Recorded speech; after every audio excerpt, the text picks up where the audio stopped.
works, but I will share my my screen. I have all your presentations. So. Okay, let's get started then. So our first presentation will be from Antonia, who's working in Sue's Alzheimer's group at the IMS here in Cambridge. So whenever you're ready, Antonia.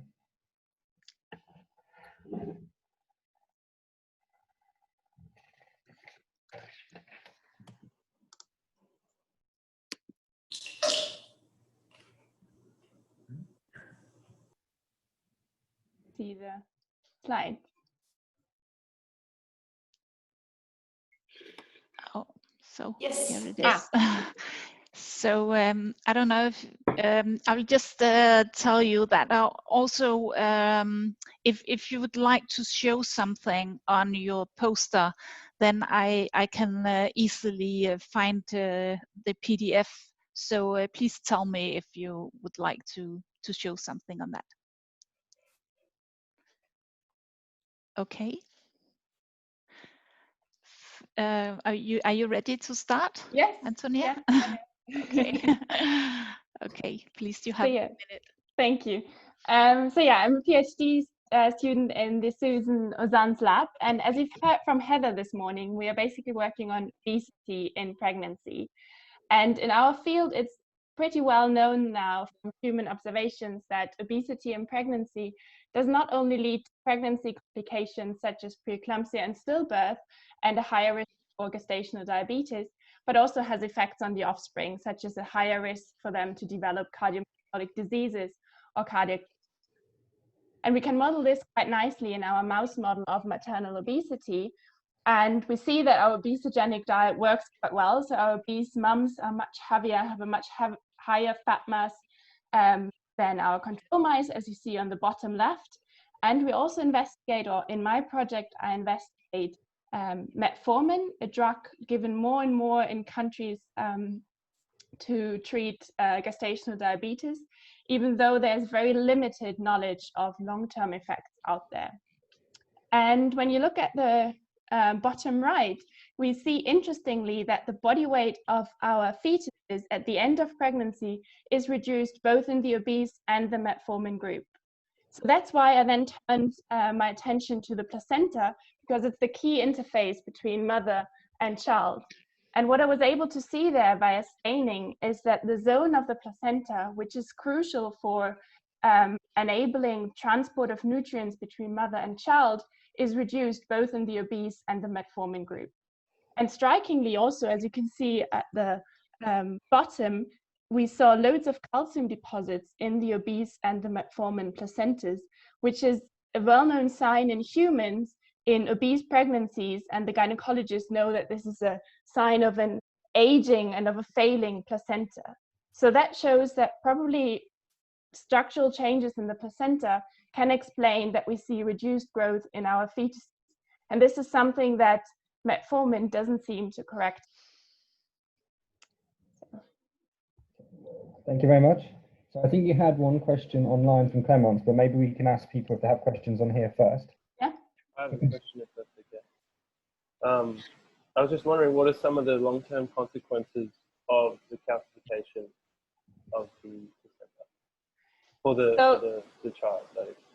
Yeah.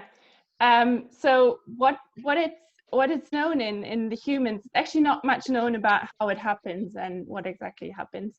But what we think is probably that it happens due to a lack of placental perfusion, which in turn means that the supply to the fetus is not as good as it should be or could be, so that we then see growth of the fetus being impaired. And we know from loads of human studies that if you have a fetus born quite small, that they then show catch-up growth later in life, which can be detrimental for their cardiometabolic health. So that's probably one of the long-term outcomes. But it's actually not that much known about this calcium phenotype.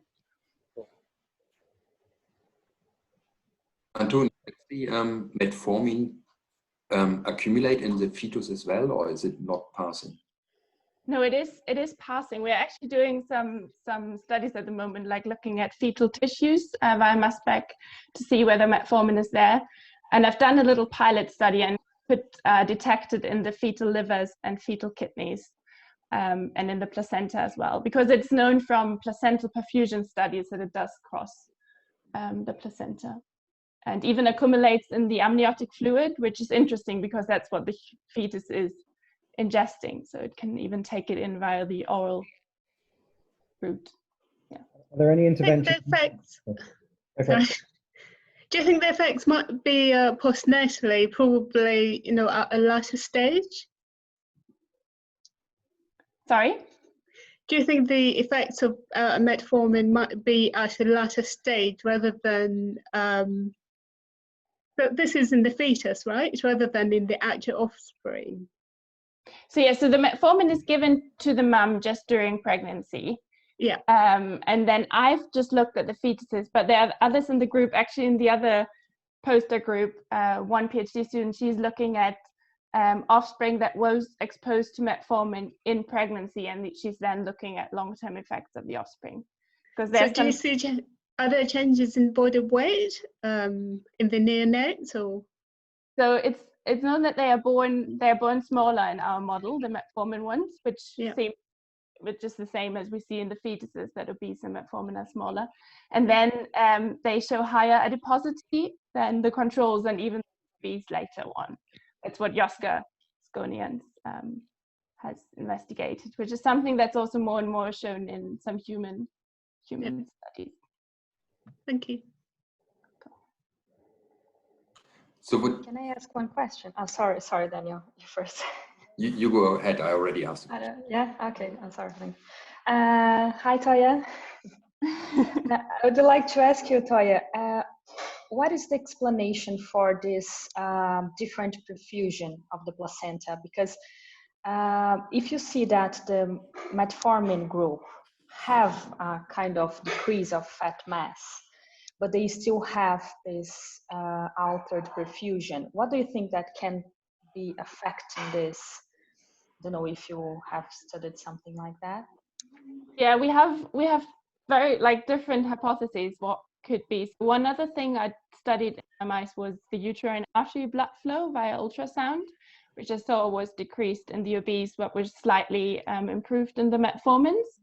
But also with the metformin ones, they have a much higher variability in most of the measurements I've taken, which is either due that it just works in some better than in others, or due to different concentrations of metformin that actually reach the circulation of those stems.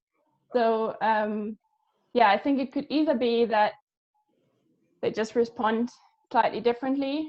It could be that it's a completely different mechanism, that metformin via mTOR, AMPK, all those things, it does has any effects on the placenta directly, or the metabolism. Thank you. So can I ask one quick question? I just want to know,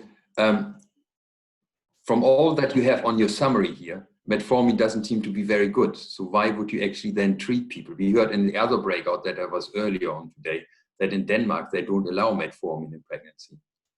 Yeah, I think it's the same, it's a big debate. And to be honest, it's been used for a while now in GDM. And for example, the good thing about metformin is obviously that you can take it orally. You don't need to store it in the fridge as you need for insulin. So actually in South Africa, I think it's been used for quite a while, which is easier to use. And also women say they prefer than having an injection. Yeah, it's weird. There are loads of papers out there that say that it should be used with caution. That we need more long-term data, which is coming through now. So there's some 9-year follow-up data, etc. But I definitely know that there are some countries who, also Germany says, because we don't know long-term data, we don't want to use it in pregnancy. But I guess because there are some benefits in the terms of how you use it, it's just been used. But yeah, I agree, it's weird. Does someone else? Can I ask a question? Go for it. Kristen Stanford from Ohio State University, they recently published a paper with this maternal obesity where they look at it's actually, they see changes in the milk, and it's the milk that affects the offsprings as well. So when they modulate with the milk, they also see changes in the offspring later in life. So I wondered whether metformin also would change the composition of the milk, and thereby also change the outcome for the offsprings later in life. Yeah, so like I think the whole lactation period is definitely a window that's in the whole programming field very important as well. But it's something that we don't do in our model, because I mean in my model I of fetuses before they're born, and in our other models we take away the milk which has the metformin in, we take that away at birth, because we try to model the gestational diabetes intervention, which is obviously the woman gets metformin when she's diagnosed, and then they usually don't take metformin still when they are when they've given birth. So I actually can't say anything to that in terms of our model, because in lactation the mums don't get any metformin anymore. But yeah. Thank you. Okay, if there's any more questions, maybe we could leave to the end. If we've got some time, we can come back. But for now, thank you so much, Antonia. And we'll move on to the second poster, which is Dougal Norris, who's a postdoctoral researcher with me actually in Cambridge. So over to you, Dougal. No worries. Okay, so yeah, I'll just kick off. So it's well known that defects in trafficking of the glucose transporter GLUT4 underpin insulin resistance, and recent data, as Daniel mentioned earlier or in his talk, have shown that impaired GLUT4 trafficking can occur in the absence of upstream signaling defects, which suggests that there are non-canonical factors at play that are yet to be identified. So there are thousands of, currently there are thousands of novel candidates continually being generated by omics style approaches or models of insulin resistance.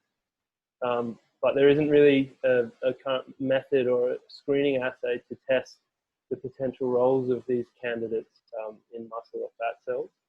So currently that's one of the main projects that I'm working on is trying to establish a medium to high throughput screening assay to test some of these potential candidates and their roles in GLUT4 trafficking. So I'll just quickly mention what the construct looks like. So in panel A, it's a dual tag GLUT4 that we use. It's overexpressed, but we can actually do this now with the endogenous protein with an antibody that recognizes that extrafacial loop. So it's actually can be used to test both endogenous and exogenous. But for this one, I'll just talk through the current assay that this data has been done in. So that HA tag is in the extrafacial loop. So when you get fusion with the plasma membrane, as shown in figure B, you can then label this HA tag with an antibody, and then you get in unpermeabilized cells, and then you get a really strong response for the surface label GLUT4, given how robustly it's trafficked through the membrane upon insulin stimulation. So you can see in the first panel in C, we have basal on top and insulin below, and you can see the total level doesn't change. But then in the middle panel, you can see that there's a huge increase in the signal with the anti-HA stain. Dude, we're just going to hurry you up slightly here, dude. Sorry, yep, I'll be really quick. So what we've done is we've taken this assay into a 96 well plate, and we've got 3 doses or 3 conditions: basal in purple, 0.5 nanomolar, and 100 nanomolar in green and orange. And then essentially in a 96 well plate, we just knock down a whole range of candidates, and I've currently done 30 per round. And then we look at the effects of these knockdowns across these 3 conditions compared to the non-targeting and the positive controls as well. In this screen of 30, we found 3 that are of interest, and also, as in my abstract, I mentioned that we found another one from the smaller screen too.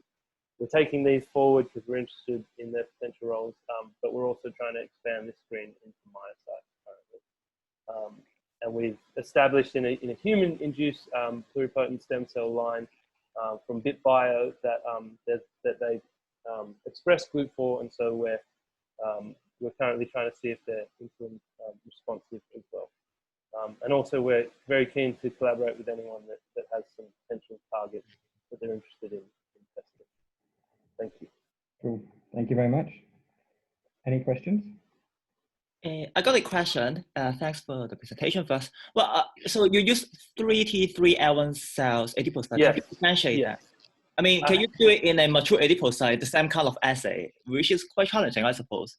Yeah, so previously this has been a real struggle to get siRNA into it, particularly into these cells, particularly without doing it in a higher throughput fashion. Because previously people would have relied on electroporation or like a gene gun to get it in. But actually, we just started. Daniel and our collaborators initially started playing around with a cationic polymer called Trans-IT. Mm-hmm. And when you do a reverse transfection, so you trypsinize differentiated adipocytes, and then you complex them with this siRNA and the polymer, and then you replate them, you can actually get really effective knockdown post-differentiation without affecting the differentiation at all. So as you can see, like in panel D, the response with the AKT knockout is really, really strong. And in fact, the 100 nanomolar response is almost reduced by 50%, and likewise the 0.5. So we've shown by blotting as well, you get really robust knockdown. So it's a good method. Oh, I see. And yeah, there's still, in it being that reverse transfection, there's still a fair bit of handling required, but you can then start to move into this tens to hundreds of siRNAs to be tested at once, which is really cool. Oh, I see. Thank you. No worries. Anyone else? I guess I'll just clarify on top of that last point, Anthony, is that we're working with cultured cells here. If you were talking about adipocytes isolated from a tissue, for example. Yeah, but I mean, this 3T3L1, you can also differentiate fully to make it more mature, like they can really float from the floor, right? From the culture dish. Yes. Yeah, so we've done it. We do the knockdown at 7 days post differentiation, and that's just for ease of being able to centrifuge them at that stage. But yes, they're not as mature as they could be if you were to grow them out. Although I'm not quite aware of people taking them much beyond 11 days of differentiation. I see. So yeah, I don't know. I mean, you could, in theory, you could still potentially do it if you can in some way collect those cells. But yeah, I don't know. At that stage, I'd almost be more inclined to do it in primary cells. I see. Potentially.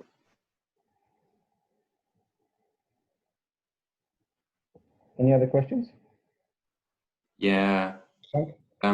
What are your PPPs and why do they go in opposite direction? Are they protein phosphatases or what is this? They are. So this was this just came off some work that Daniel had generated, whereby we had seen a loss of dephosphorylation in some models of insulin resistance, and these were some of those that were had altered expression in the phosphoproteomics and proteomics analysis that they did. So we decided to take a look at those ones, and yeah, so PPP6R3 and they're all the regulatory subunits as well that we could find in the data set, just because these are obviously thought to affect the behavior of the catalytic subunit. So we figured if there was going to be an effect of one, then it should confer an effect to the other as well that we could test later. And so, yeah, not much is known about these with respect to insulin signaling or trafficking, but I guess the idea is that it would potentially affect the interactions with some machinery or some mediators or something like that. But as to how they go in one direction or the other, I mean, without having much more context, I can only just speculate as to how that would be. So speculate for me. How are you going to follow this up? Are you planning So, I mean, this is just the primary assay for starters. So we have some secondary assays that we've developed. One of them would be to try and assess whether or not this is an effective, an increased fusion, and we can do that via TERF. Another would be to assess whether or not these phosphatases in some way regulate the sorting of GLUT4 vesicles into GSV. And so we're currently in the process of developing like the RUSH, the retention using selective Hooks method, where you basically, I don't know if people don't know this, I'll just explain it briefly, but you essentially hold GLUT4 protein in the ER, and then you're able to release it and then see how it gets to its pull. And essentially, we could do this in the presence of the knockdown of these phosphatases, and then see how that affects their sorting as well. Yeah, so they're kind of two of the functional methods that we can look at. The other that we can look at that I'm also in the process of just developing at the moment is whether or not recycling is affected. And we've got a halo GLUT4 as well, where we can do some some covalent binding of the halo motif post stimulation, and then have a look at how that's affected with knockdown in terms of its internalization, and yeah, also potentially looking at any effects on TFR as well, on transferrin receptor as well, and seeing if recycling is at all affected with these knockdowns too. So that's just the first port of call that we take. Okay. Fair enough. Good. Cool. Okay, well, I think we're just about out of time there, so thanks so much, Dougal. If we move on to poster 3, Stefan. Yeah. Who is basically in University of Copenhagen working with Luca, I believe. Yes. Yep, and we look forward to hearing you, so thank you. Yeah, my 1 minute. Okay, so I work with the cancer and cancer cachexia and the metabolic consequences of having cancer cachexia. So in short, cancer cachexia is unwanted loss of body weight when you're diagnosed with cancer, and that can both be muscle and fat. And we are interested in AMPK in relation to cachexia because there are at least multiple rodent models that's showing when you give a mouse cancer or they develop cancer and cachexia, so muscle loss, AMPK activity increases in the muscle. But AMPK it's a difficult protein to work with because both it can inhibit mTOR and thereby decreasing muscle hypertrophy. But on the other hand, we also know that AMPK is important for glucose uptake and metabolic health in general. So in this study, we have investigated what happens when you modulate AMPK in the muscle when you have cancer cachexia. So we used a model, a loss of function model, where the mice overexpress a dominant negative AMPK. So basically, we remove the AMPK activity in the muscle, and then we give the mice cancer and develops cachexia, and then we see they actually have a worse outcome. So lacking AMPK when you have cachexia is worse. They get more glucose intolerant and they get insulin resistant. Then in the other way around, we used ICA, which is so it is a dirty activator of AMPK. So I treated mice with cancer with ICA over the last 2 weeks when they had cancer, and we actually were able to improve the metabolic health. That is the metabolic health is decreased when you have cancer, so they become insulin resistant and glucose intolerant. But when we treat it with ICA, we actually improve the metabolic health of the mice. And we have now gone into humans. We received some human samples, which is also a part of my poster.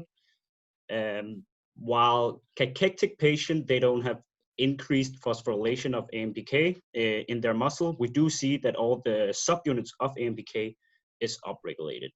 And we will dig a little bit more into this, but this is a broad overview of the study. Great, thank you so much. Any questions? I've got a question. Yeah.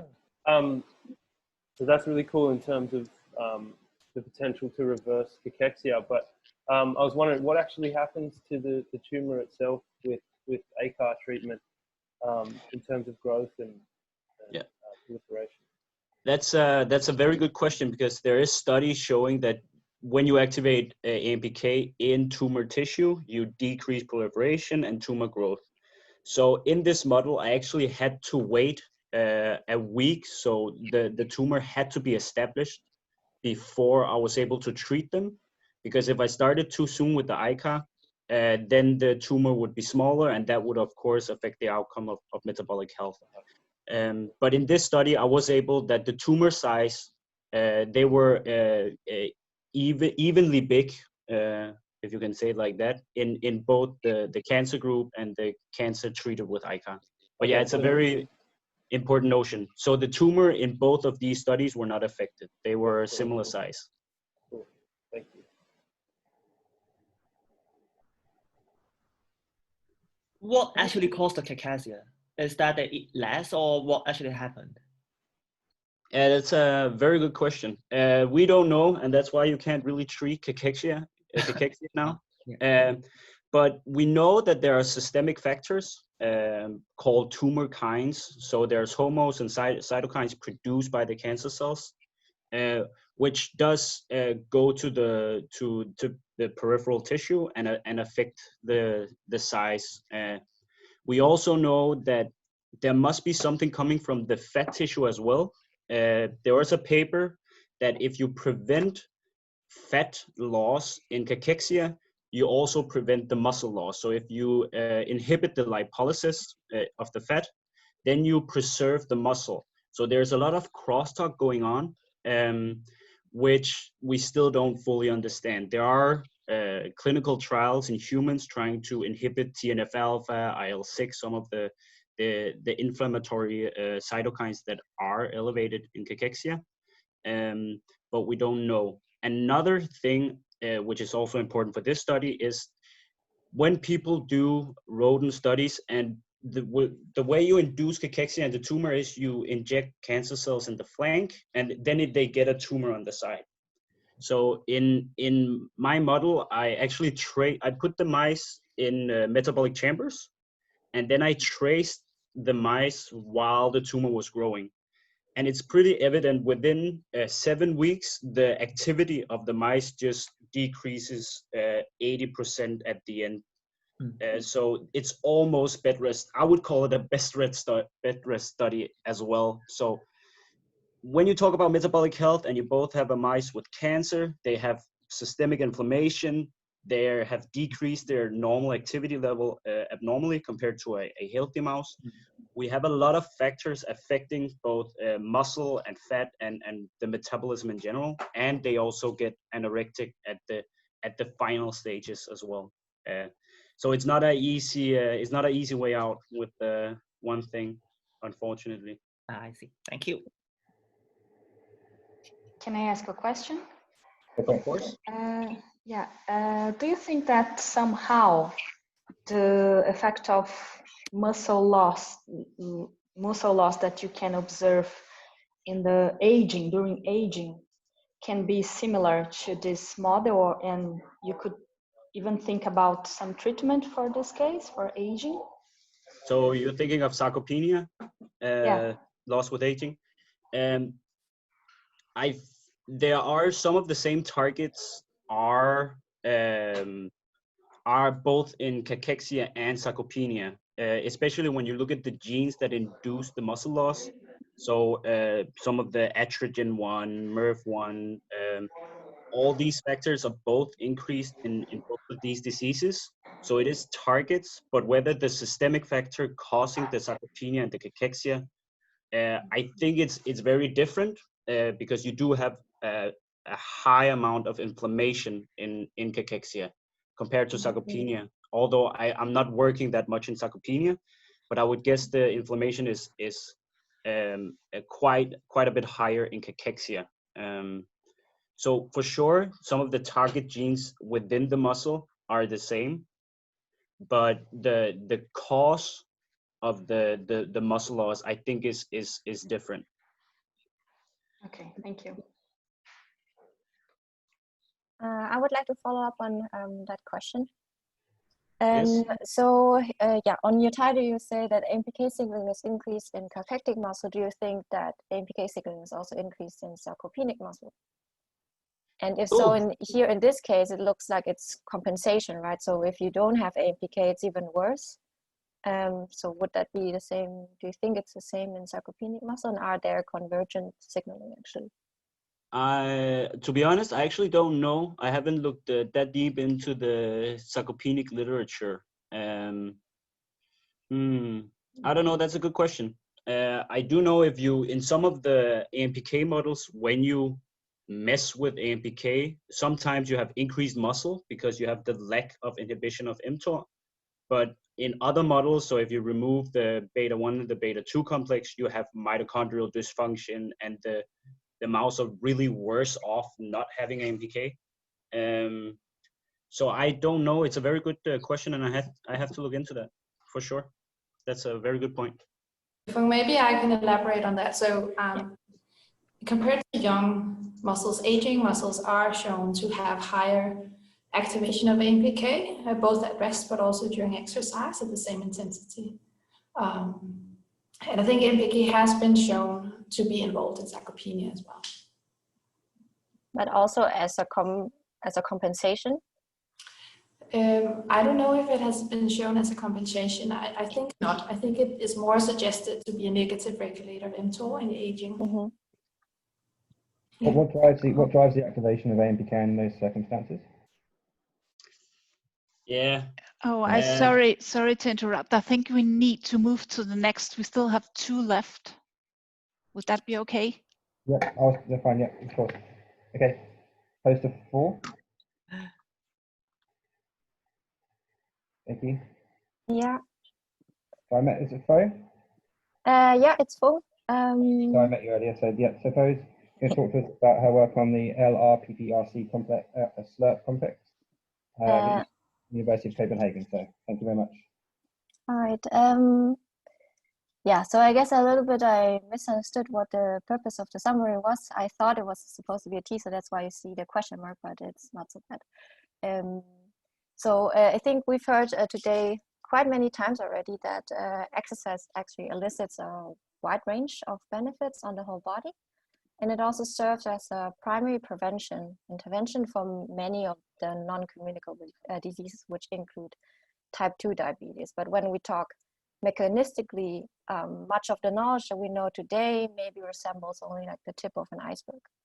So in light of that, in my project, my PhD project, we set out to identify novel molecules that could orchestrate these beneficial effects that we can see with exercise training.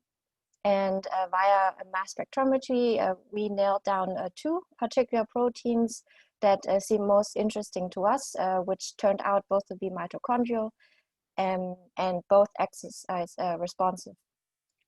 But on top of that, both of them are in complex with each other, and the names are LRPPRC and SLRP. So they form a complex, but what's even more interesting is that they go in some sort of partnership, because when one of them is knocked out, then the other one is also gone, so it will get degraded.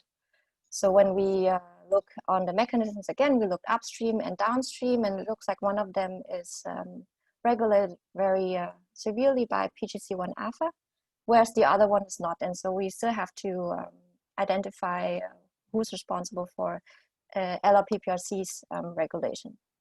And when we look downstream, when SLRP is lost, there seems to be some kind of modulation on the oxidative phosphorylation machinery, and which in turn we think could lead to mitochondrial adaptations to exercise training. So by knowing more, and we hope by understanding more and how exercise training modifies mitochondrial adaptations, it would give us some leverage to come up with therapeutic strategies. Thank you. Great, thank you very much. Any questions?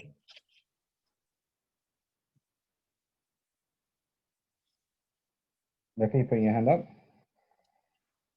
No, maybe I'll start with one then. Could you just, do you just give us a little idea of what these proteins do, what their roles are? So in terms of exercise training, or what is already known? What's already known? What's already known? Okay, so most of what's already known occurs actually not in muscle. So it's been shown in other organs like the liver and the heart, is that both of them go in complex as well. And they could be responsible for post-transcriptional, post-transcriptional mitochondrial gene expression. So they are responsible for the stability of the mRNAs. Thank you. Yeah. Just a question, have you been able to knock down these proteins or inhibit them to just see what their effects are in terms of mitochondrial function or oxidative phosphorylation? So we knocked out SLRP actually in the mouse. Yeah. So that was a global knockout, and we looked at oxophosphorylation. So what's the plan definitely is going to be in the future is to look at respiration more. But as of now, and what's also shown on my poster, is some qPCR data where we looked at mitochondrial transcripts that encode for the OXPHOS machinery. And there you can see that in response to exercise training and not having SLRP, the increase in these mitochondrial transcripts is abrogated. So yeah, so SLRP and LLPPRC seem to be responsible for that. Great. Thank you. We've got time for one or two more questions.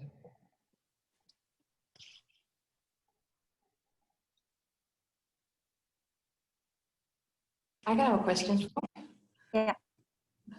I don't know if you can answer this, but I've been thinking about one thing, and that is why, because these proteins are regulating the mitochondrial DNA transcription, right? And I've been wondering why the DNA would keep their own DNA. I mean, I know that it's because it stems from the bacteria, but it would seem like a very unsafe place to store DNA in the mitochondria, so close to ROS production, etc. So why do you think that the mitochondria are maintaining their own DNA like this, like leaving it very fragile compared to if it was in the nucleus?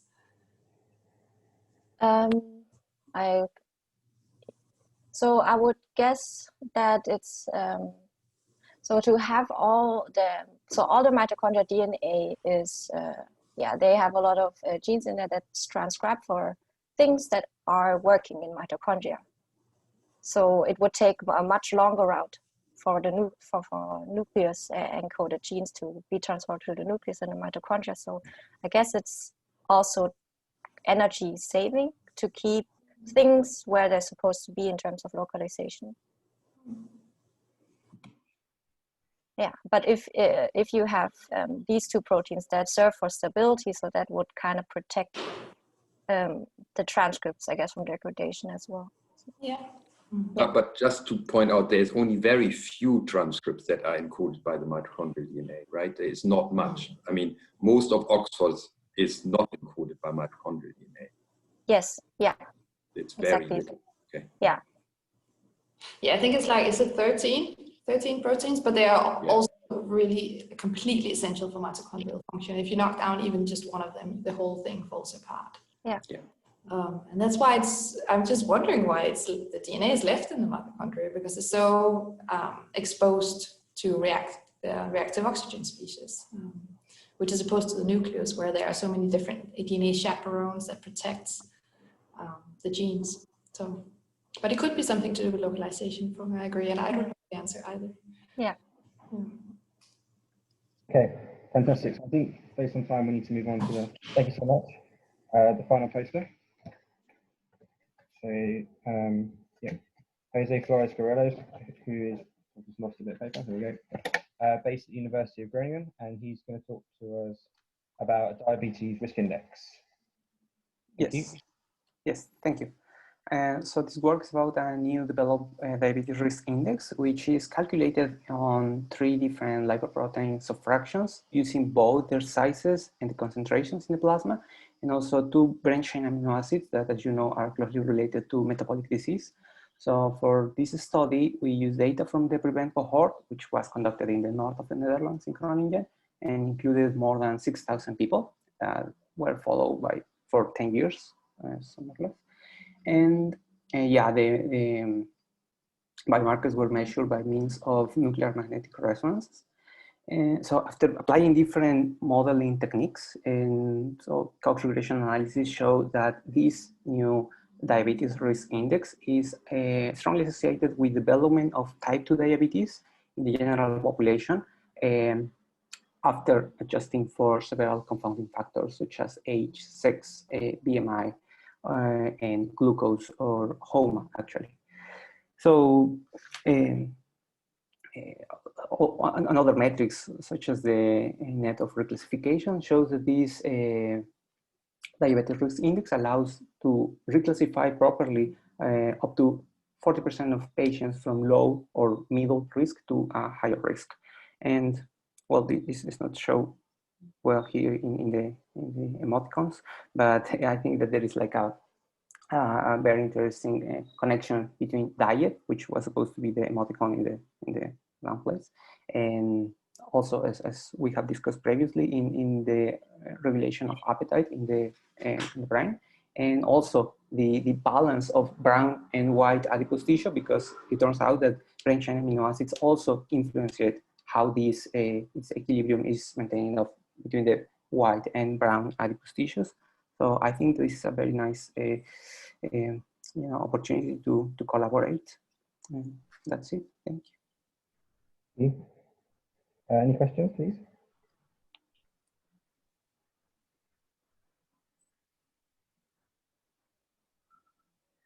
Maybe I'll start then. Could you just clarify a little bit more about what the predictive value of your technique over and above just really basic, and the more basic techniques such as HOMA and BMI for predicting people that get type 2 diabetes? Yeah, like how much better it is? Or yes. Yeah. Or yeah. Alongside or. Yeah. Yes. Yes. So this actually is a combination of a previously polybiomarker. So we have also reported previously only the subfractions of the combination of these three lipoproteins, which shows that that performs better than HOMA. Actually in more than 3 cohorts in the United States, in the women's cohort and another cohort that is called Jupiter. So it actually works better. Only this part of lipoproteins, but now we add this information of the branching amino acids. So it actually shows that it is better in terms of Harrell index and well, another metric, patient information criteria and so on. So is it actually adding different information, or is it replacing HOMA? Or is this looking at something? Is this basically another measure for insulin resistance, or is it? It is thought as another measure of insulin resistance. Yes, it is. Thank you. Thank you. I have a question.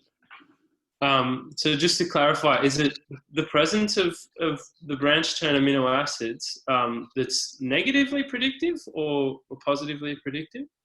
It is positively predictive. So it has been, there are several studies that show that higher concentrations of branched chain amino acids have a predictive power for development of type 2 diabetes. So the higher concentration of branched chain amino acids, the higher risk you have. And that's very interesting because also there is some causal link. So some people in the UK have done some triangulation analysis with what's it called? Mendelian randomization. So actually there is a causal link between branched amino acids and development of type 2 diabetes. Can you elaborate on that? Like, do you know why that is? Yeah, of your head. I'd like to read up on it. I'm interested, but yes. Yeah. Do you know how exactly that's caused? Yes. At the moment, it's not very clear why. So some people argue that the reflection of branched chain amino acids in plasma comes from diet, and there are a couple of studies in Asia and Europe that shows that people who has a higher intake of branched-chain amino acids are also linked to, are also linked with higher risk of type 2 diabetes. Yeah. So that could be an explanation because of diet, but also as I say in the last picture, that there is a link that that it modulates the equilibrium of brown and white adipose tissue. So it could also be that. I think we're running low on time, but we've got 2 questions. So if we could do quick questions, quick answers, that would be fantastic. So Stefan, do you want to go first? Yeah. Great presentation. I was thinking about, we also heard in this course that low protein intake might be related to increased energy intake. So how will increased branched amino acid BCAAs in the blood, how will that translate to that leucine is an inhibitor of food intake? At least that's what the preclinical model suggests. Yeah, that also sounds like counterintuitive. So yeah, that's a tough question. It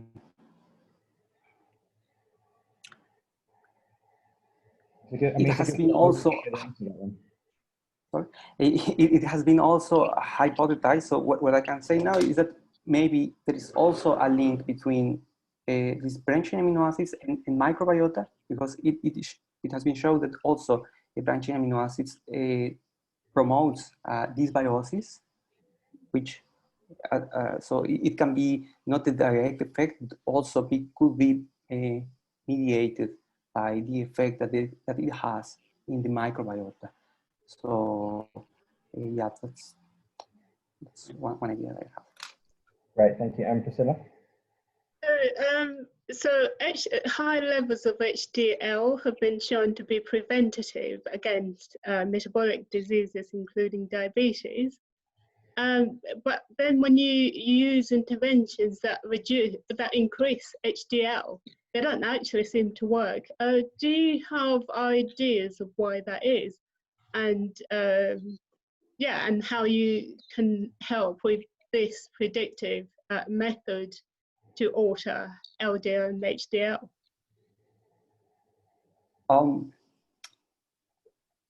Yeah, I think that it is because I mentioned at the beginning that it is, well, not at the beginning, but in the previous question, that because maybe there is not a link directly between the concentrations of of HDL and the diabetogenic effect. So it could, as we show here, it will work as a biomarker, but it lacks the causal effect. So if you intervene the biomarker, it will not change the effect, because it is not causing. It is a flag that tells you, oh, if you have low concentrations, you are at risk of development type 2 diabetes, but it is not a cause. So there is like a previous cause. Thank you. Okay, thanks. I think we have a minute left if anyone has a quick question.